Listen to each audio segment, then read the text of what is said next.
અમરોલી પાડ પર સૂર્યપુત્રી તાપી નદીના તટ ખાતે શાંતિદૂત મહિલા ઘરડાઘર વૃદ્ધાશ્રમના સંચાલક તાપી માતાના પુત્રી સમાન મધુબેન ખેની 18 વર્ષથી વૃદ્ધ માતાઓની સેવા ચાકરી કરી રહ્યા છે।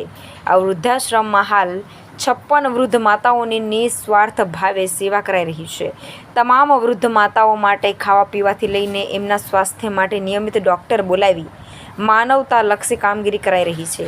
આજે જૈન શિલ્પ સમાચાર ચેનલ દ્વારા શાંતિદૂત વૃદ્ધાશ્રમની મુલાકાત લેવાઈ હતી, ત્યારે ડૉક્ટર અમર બાવિસ્કર, પત્રકાર ભરત માલી, મનોહર મહાજન તથા જયંતિ સોલંકી ઉપસ્થિત રહ્યા હતા। તે દરમિયાન સંચાલક મધુબેન ખેનીએ વૃદ્ધાશ્રમ વિશે આ પ્રકારની માહિતી આપી હતી। મારું નામ મધુબેન ખેની। શાંતિદૂત વૃદ્ધાશ્રમ। અને તમે કેટલા વર્ષથી સેવા કરો છો? 18 વર્ષથી આ વૃદ્ધાશ્રમ ચાલી રહ્યું છે। પહેલાં લંબેરમાં રોડ ઉપર ચાલતું હતું, ત્યારે અમરોલી સાપરાપટા તાપીના પાળા ઉપર ચાલી રહ્યું। અને 18 વર્ષમાં તમે આ જો માતાઓ છે, આ કયા સમાજનો કે બધા સમાજની માતાઓ છે? કોઈ બી આવી નથી? આપણે સર્વ જ્ઞાતિ, આપણે નાત જાતને નથી જોતા, આપણે એક જીવને જોઈ છે કે આપણે અંદર જ બેઠેલો પરમાત્મા એની સેવા કરી રહ્યા છે। તમામ નાતના માતાજી છે।